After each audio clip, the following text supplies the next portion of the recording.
নমস্কার বন্ধুরা, সুবচনের সাহিত্য সভায় আপনাদের স্বাগত জানাই। ধারাবাহিকভাবে পড়ে শোনাচ্ছি নাগিনী কন্যার কাহিনী।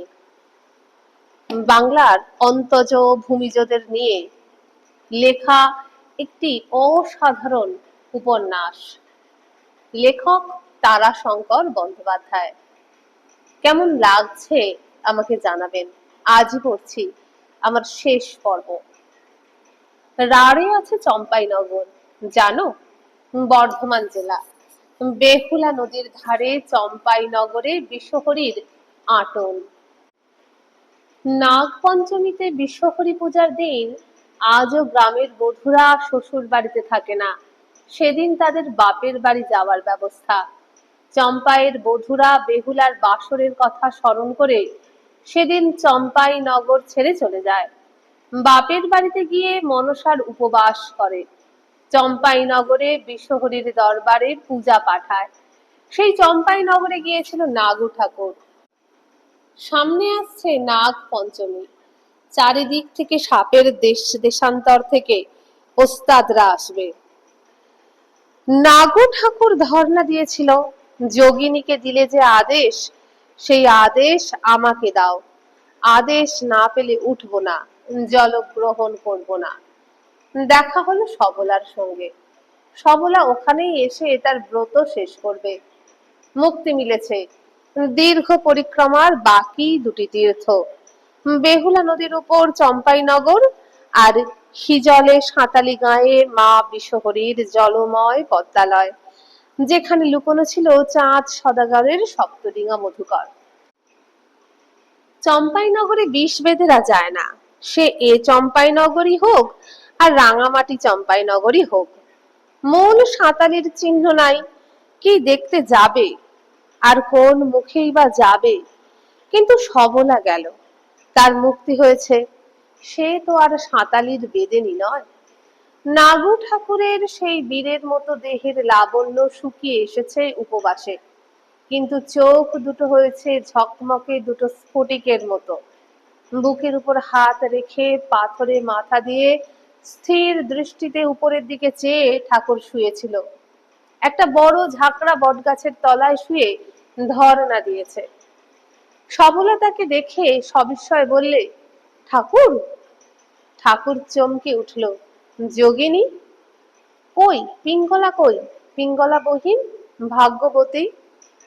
পিঙ্গলাকে এখনো পাই নাই, প্রমাণ চাই। প্রমাণ? হ্যাঁ, প্রমাণ নিয়ে যাব।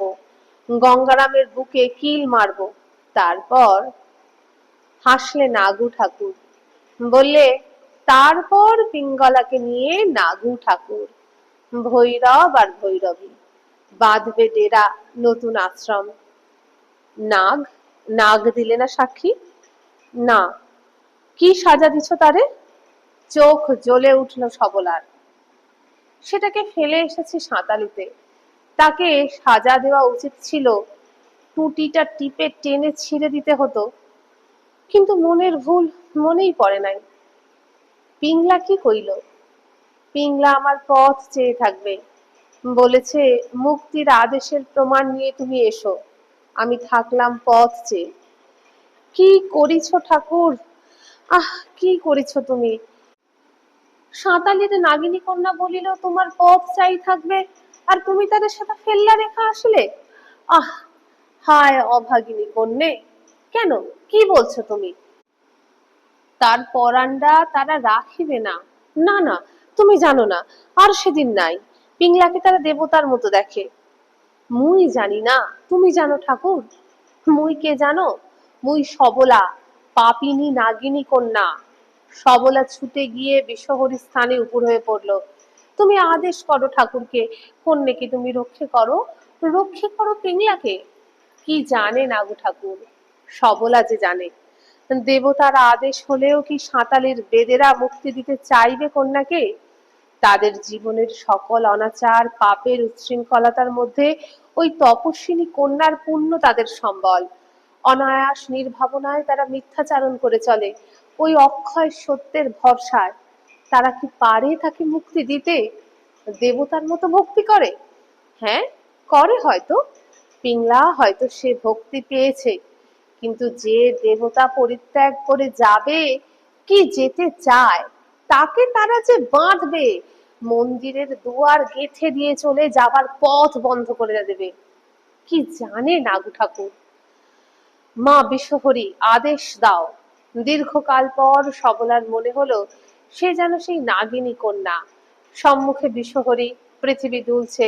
বিশ্বহরির বাড়িতে সাপের ফণাগুলি মিলিয়ে গিয়ে জেগে উঠেছে মায়ের মুখ।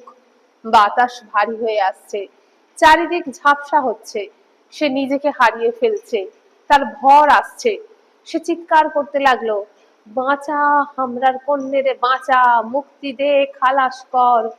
থর থর করে কাঁপতে লাগলো সবলা, অজ্ঞান হয়ে পড়ে গেল। সমারোহ করে এবার নাগু ঠাকুর এলো সাঁতালি, সঙ্গে তার 20 জোয়ান, হাতে লাঠি সরকি, নিজে চেপেছিল একটা ঘোড়ায়, সঙ্গে একটা বলদের গাড়ি, জন চারেক বায়েন, তাদের কাঁধে নাকারা শিঙা। নাগু ঠাকুরের মাথায় লাল রেশমি চাদরের পাগড়ি, গলায় ফুলের মালা। সঙ্গের সাকরেতরা পথের ধারের গাছ থেকে ফুল তুলে নিত্য নতুন মালা গেঁথে পরায়। সবলাও সঙ্গে চলেছে। সে তাকে রহস্য করে, সে যে পিংলার বোন, শালিকা। এবার নাগু ঠাকুর বিয়ে করতে চলেছে, সমারোহ হবে না? সম্মুখে নাগ পঞ্চমী। নাগ পঞ্চমীর পূজা শেষ করেই সাঁতালির বেদেরা নৌকা সাজিয়ে বেরিয়ে পড়বে। দেশ দেশান্তরে তারা নৌকায় নৌকায় ফিরবে। নাগের বিষ, শুশুকের তেল, বাঘের চর্বি, সজারুর কাঁটা তাদের পণ্য। তার আগে যেতে হবে। জন্মাষ্টমী চলে গিয়েছে কবে, অমাবস্যা গিয়েছে। আকাশে সন্ধ্যায় দ্বিতীয়ার চাঁদ উঠেছে, চারিপাশে ধান থই থই মাঠ, আকাশে মেঘের ঘোরাফেরা চলছে। থামে বরযাত্রী, নাগু ঠাকুর হাঁক দেয়, থামে বরযাত্রীর দল। ভাদ্র মাসে বিয়ে, নাগু ঠাকুরের বিয়ে। ভৈরব চলেছে বন্দিনী নাগ কন্যাকে উদ্ধার করে আনতে। এ কি সাধারণ বিয়ে রে! আয় সব। গাড়ি থেকে নামে চাল ডাল, শুকনো কাঠ, নামে বোতল বোতল মদ।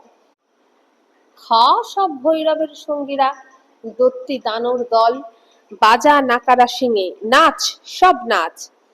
কাল নাগ পঞ্চমী, চতুর্থীর সকালে ধান ভরা মাঠের বাঁকে তাল গাছের সারির ফাঁক দিয়ে দেখা গেল সাঁতালির গ্রাম। ওই আকাশে উঠছে হাজারে হাজারে সরালির দল। গগন ভেরীরা, বড় বড় হাঁসেরা আজও আসে নাই। ওই দেখা যাচ্ছে ঝাউবন, তার কোলে বাতাসে দুলছে সাঁতালির ঘাস বন। সবুজ সমুদ্রে ঢেউ খেলছে। মাঠের বুকে আঁকা বাঁকা বাবলা গাছে হলুদ রঙের ফুল ফুটেছে। মধ্যে মধ্যে শনের চাষ করছে চাষিরা। হলুদ ফুল আলো করে তুলেছে সবুজ মাঠ। সবুজ আকাশে হলুদ তারা ফুল ফুটেছে। বাজাও নাকারা শিঙা, কর কর শব্দে বেজে উঠল নাকারা, বিচিত্র উচ্চস্বরে শিঙা।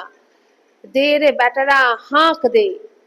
20-24 জন জোয়ান হেঁকে উঠল, আবা বাবা বাবা বাবা বাবা, জয় বাবা ঠাকুরের জয়। ঢুকলো বরযাত্রীর দল সাঁতালির মুখে। পথ এখানে সংকীর্ণ। সবলার বিস্ময়ের সীমা ছিল না।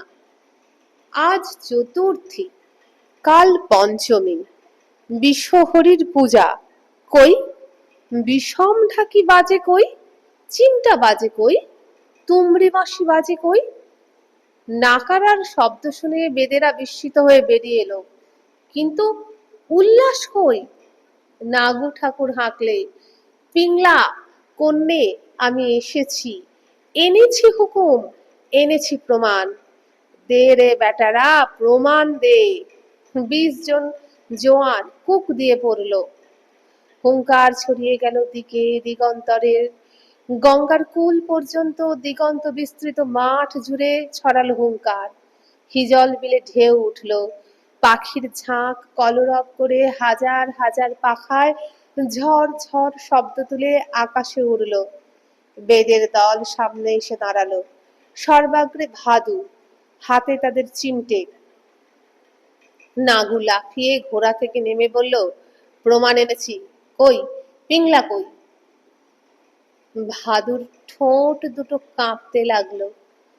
নাই, পিংলা নাই। পিংলা নাই? না, চলে গেল। তুমি এনেছিলে কাল নাগ, তারই বিষে। নাগ পক্ষের প্রথম দিন প্রতিপদের প্রভাতে কন্যা এসে দাঁড়ালো বিশির্ণা তপস্বিনীর মতো। বললে, ডাক সব বেদেদের। বেদেরা এলো। কি আদেশ করবে কন্যা কে জানে। তপস্বিনীর মতো কন্যাটিকে তারা এখন সাক্ষাৎ নাগিনী কন্যা রূপে দেখে। কন্যা বললে, শির বেদে কই? গঙ্গারাম তখনও রাত্রির নেশার ঘোরে ঢুলছে। সে বললে, যাব নাই, যা। কন্যা বললে, বেশ, চলো, মুই যাই তার হুতাকে। গঙ্গারাম জনতা দেখে টলতে টলতে উঠে দাঁড়ালো।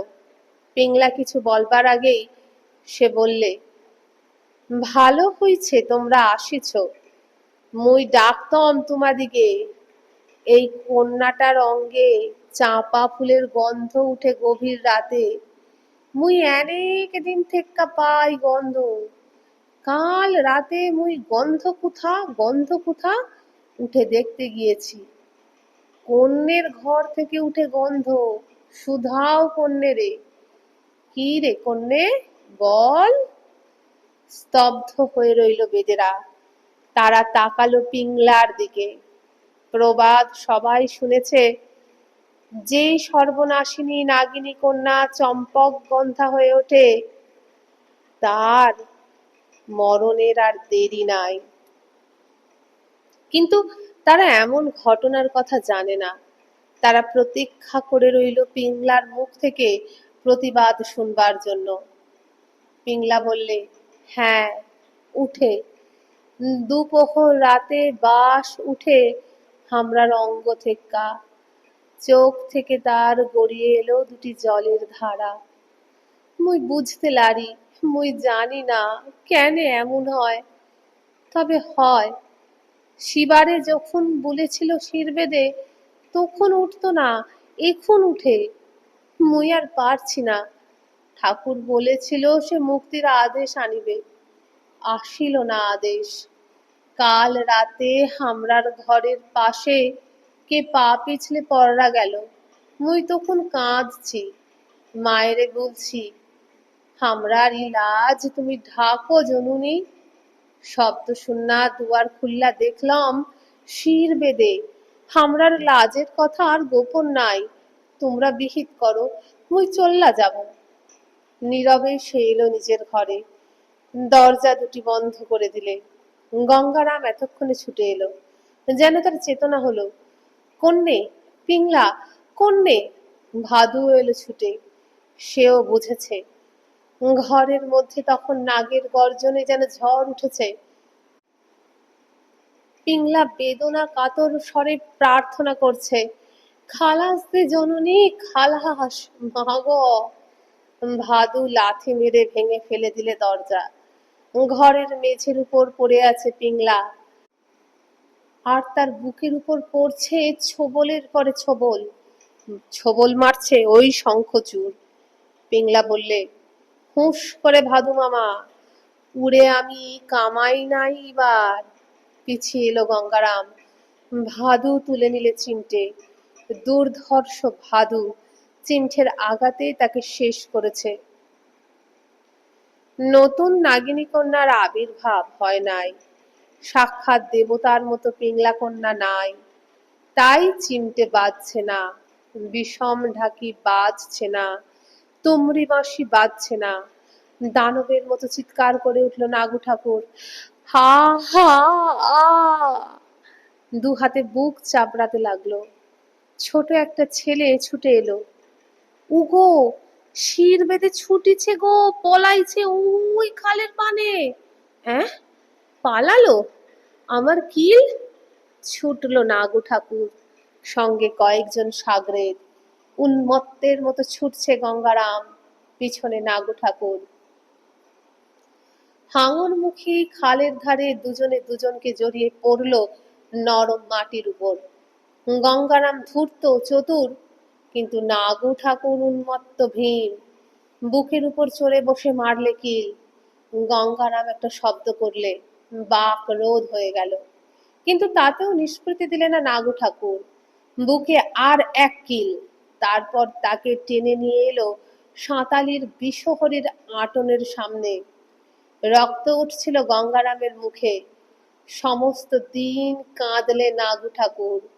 সন্ধ্যের পর মদ খেয়ে চিৎকার করতে লাগলো, ঘুরে বেড়াতে লাগলো গঙ্গার ধারে ধারে।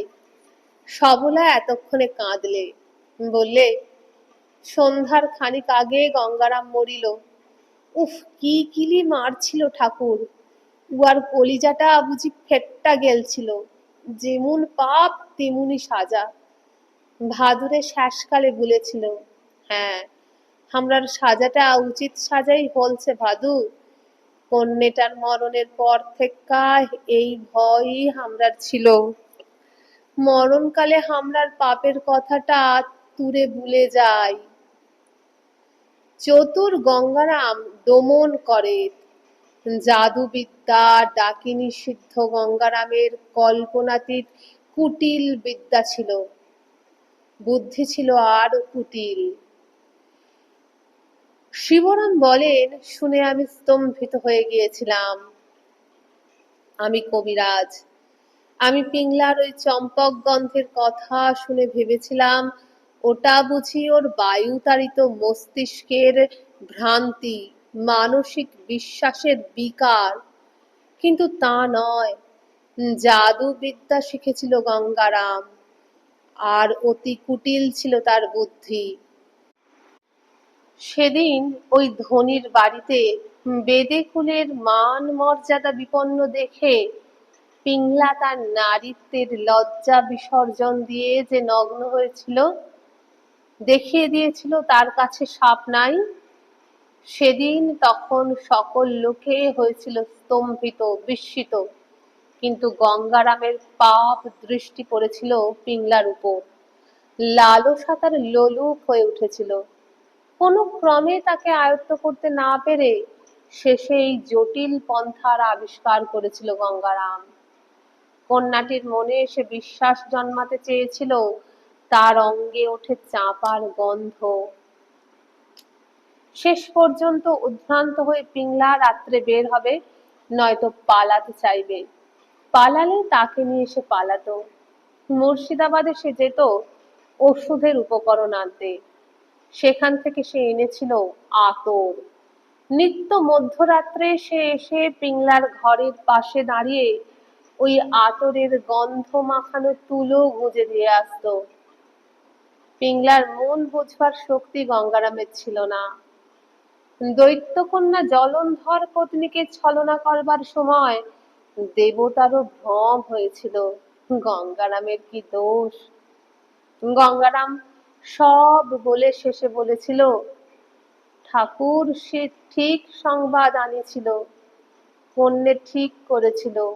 হামরাদের পাপে রোষ কররা বিষহরী কন্যারে মুক্তি দিচ্ছেন।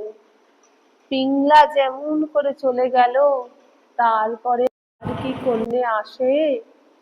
কন্যে আর আসবেন নাই। কন্যে আর আসবেন নাই। সবলা বললে, সবচেয়ে দুঃখ ভাই, মধ্যরাত্রে নাগু ঠাকুরের শিষ্যরা মদ খেয়ে উন্মত্ত হয়ে সাঁতালিতে আগুন জ্বালিয়ে চরম অত্যাচার করে এসেছে। মনসার বাড়ি কেড়ে নিয়ে এসেছে। ভাদু নটনেরা সাঁতালি ছেড়ে চলে গিয়েছে। মনসার বাড়ি নাই, কি করে সাঁতালিতে থাকবে? গভীর অরণ্যে গিয়ে তারা বাস করে। এই এদের নিয়ে সবলা বেরিয়ে পড়েছে রাড়ের পথে।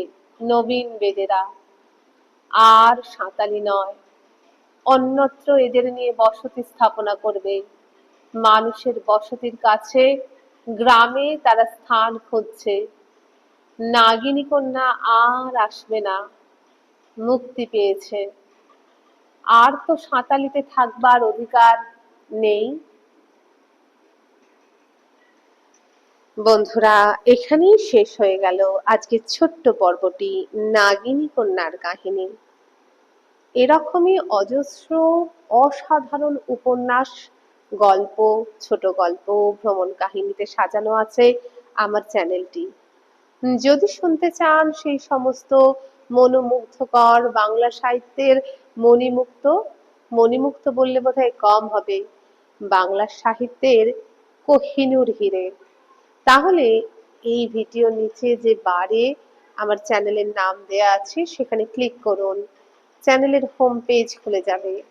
হোম পেজ খুলে গেলে পাবেন প্লেলিস্ট, সেখানেই পাবেন থরে থরে বিভাগ অনুযায়ী সাজানো গল্প, উপন্যাস, ছোট গল্প, ভ্রমণ কাহিনী, ভৌতিক কাহিনী, সমস্ত কিছু। সেগুলোই শুনুন যতক্ষণ না নতুন কাহিনী আসছে। আজকের মতো বিদায় দিন। নমস্কার।